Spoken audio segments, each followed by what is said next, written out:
Alright, got a 2013 Lexus rx350, and I'm going to show you how to reset that maintenance required reminder.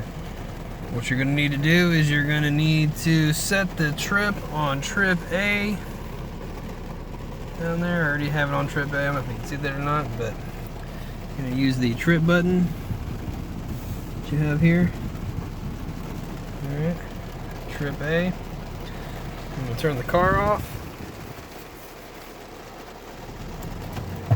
And what I'm going to do is I'm going to hold down the trip button and I'm going to press the stop button 2 times and not start the car. That means my foot is off the brake. Okay, so I hit it twice. And you should see these little flashing dots and it'll say resetting maintenance data. And that's it. That's how you reset the maintenance reminder on a 2013 Lexus RX350.